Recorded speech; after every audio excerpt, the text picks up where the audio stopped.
Alex, thanks for your time. Obviously difficult, sad that you've made this decision, you've come to this decision. Can you just talk us through that a little bit? Yeah, so after a very long 18 months, but a fabulous 18 years, I've decided to retire from international hockey. It's been, the most incredible journey I could ever have asked for. But a lot's changed. I think my head injury has been life-changing in terms of my perspective, things that have happened kind of within my family, and I'm so proud of how I've lived my career, and I've always been 100% immersed in being an athlete, and my priorities have changed now, so it's the right time, and it's a good opportunity for me to say thank you to everybody that has made this career kind of what it has been to me. Has it taken a long time to come to this juncture, do you think? It's really difficult. There were times during my head injury when I questioned I'd ever get well and I'd ever get back to kind of playing. I'm so grateful for the opportunity to come back to Bisham and try, because you never know unless you give something a go. I think I've known over the last couple of weeks that it was a decision I needed to come to, but it's a difficult one to make. This has been my life. I've loved every minute of it. It's going to be a strange journey moving into something new, but I feel nothing but thankful and content, and the best feeling in the world is I have zero regrets about the way I lived my career. What makes you say that you've got no regrets? I think it's being here.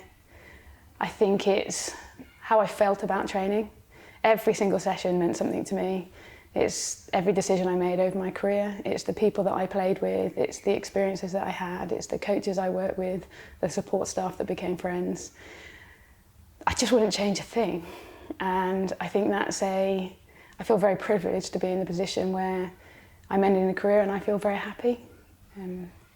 Yeah, I think what was really interesting to me, the stuff that you talked about, it wasn't the stuff that other people would find obvious. You didn't say, well, I won a gold medal at the Olympics. I captained my country in a home World Cup. I won a bronze medal in a home Olympic Games. You didn't mention those things. You talked about people, because that's obviously what's incredibly important to you. Yeah. I'm not sad. I'm really happy. No, good. Yeah.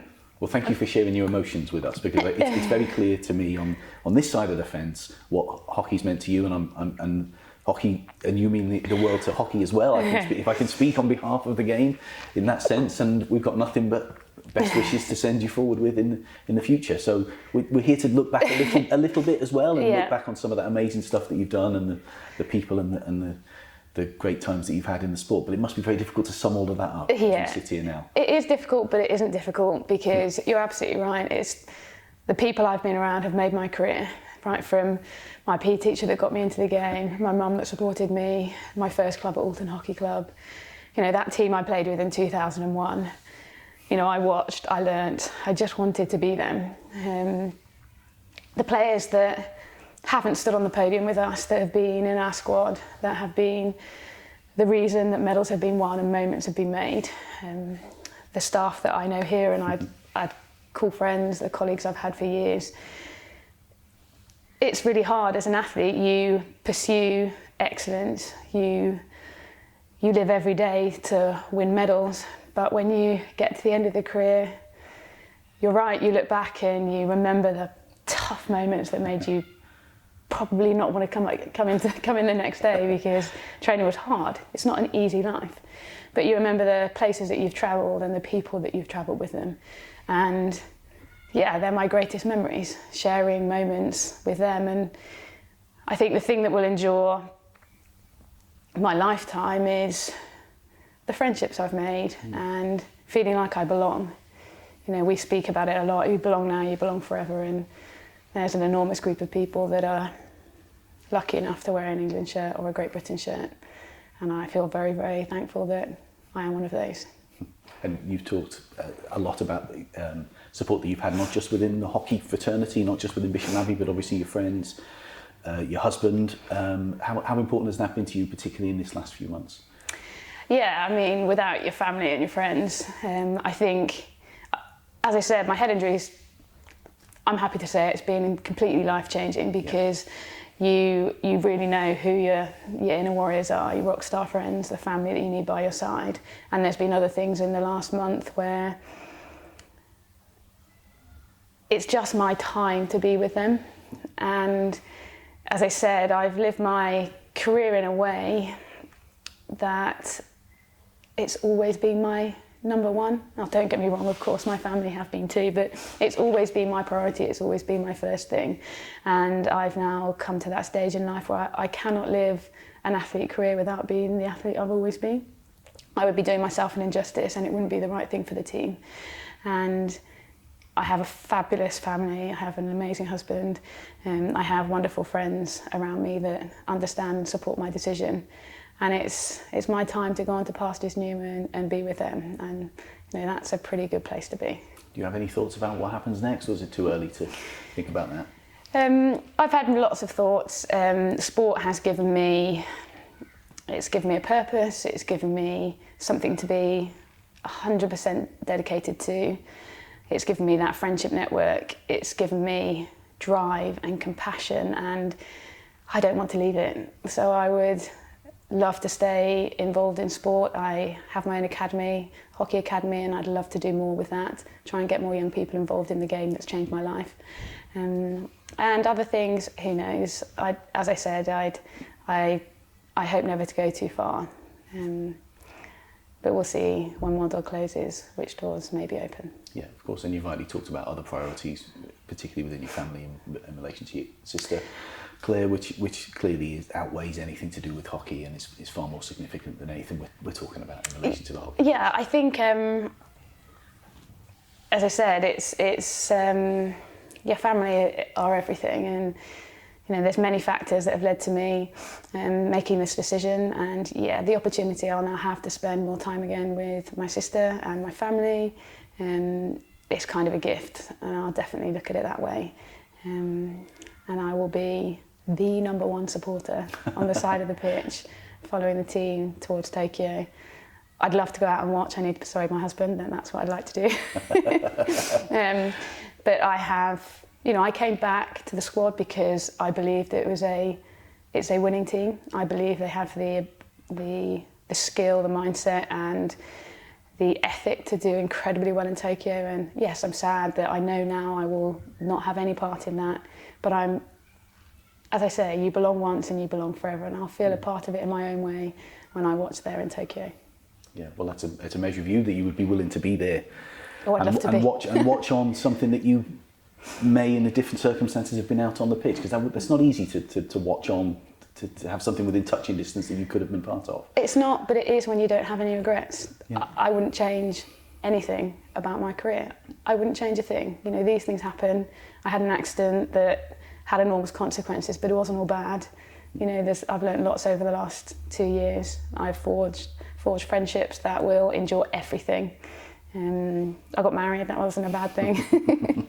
So lots of good has happened as well, and I will very proudly, and as I said, I'll be number one watching the girls play, and I know they'll do terrifically well. Aside from the friendships and the people that we've talked about here, if you did have to look back on the pitch, is there something that sort of sticks out in your mind? It's so hard to say. There has been so many. I'll never. I'll give you three. Okay, my one. I'll never ever forget my first cap, because it was literally a childhood dream, and I don't really care how that sounds. That's what it was to me. I looked up to the players that I somehow was stood next to, and I was just in awe. And I learned so much in the first 5 years of my career. I was very young. I had a fabulous coach, and I just wanted to learn. So that game, 2001, August the 23rd against Germany, will be etched in my mind. The London 2012 Olympics was spectacular. To play in front of a home crowd. Many of my friends and family and our hockey community hadn't been able to support us in the way that they did. In that first game against Japan, when we walked out, and the noise was just deafening. I'll never ever forget that. And then, although there is a tiny bit of sadness attached to this, is I guess my last game at the World Cup. I never knew it would be the last game I'd ever play for my country, but I played it at home in a World Cup where we have changed. Hockey has changed the face of the game in this country. We had thousands of people supporting us. It was the best World Cup I have ever been to. I believe, bold statement, it'll be the best one there ever is. And to play and lead the team out, you know, during that tournament, but for that last game against Holland, I didn't know at the time, but I'll never forget that it was the last one that I played. Yeah, in retrospect, not a bad way to finish. Absolutely not. Right. What a fabulous way to finish. It feels like I better give you a fourth one because you didn't mention Rio. Right? Which is interesting. If it's not a daft question, why didn't you mention it? Well, what was it about the other ones that made you say them first? I think that's a very good question, if I'm honest. It's the most obvious, and of course that was the pinnacle. I think I was looking for 3 different ones. You know, if you focus your career solely on winning, which as an athlete you really do, I think it's the most obvious one, and of course that probably stands at number 1, but not because of the medal, but because of what it represented. It represented years and years, and those 3 moments those 2 moments before, you know, they were a massive part of that squad's success in the end. So yeah, that would be remiss of me not to put it as number 1, to stand on the podium with your teammates and friends and achieve what really is the ultimate in our sport is, it's hard to put that into words. Yeah, of course. Well, you've had lots of other stuff to very much rival it, so I don't blame you for 1 second for not putting it in your top 3. Here at England Hockey, we talked about using one of our games at the Stoop in the Pro League this year to kind of formally mark your career, for want of a better phrase, and I think there's no more fitting way to do that. That'll be our biggest audience of the year ahead, and I think just on behalf of everybody at England and Great Britain Hockey, very much looking forward to being able to do that. Yeah, I mean, that's the first I've heard, so Okay. I didn't know anything about that. That'll be very special. It'll be a very emotional day, I'm sure, but it'll be I want my retirement to be a thank you. You know, no athlete has a career without many, many people around them, and it'll be a lovely opportunity for me to say thank you to everybody that supported me, to England and Great Britain Hockey, for allowing me to have such a long career. And for all those, as I said, those friends and family and teammates that have been by my side the whole time.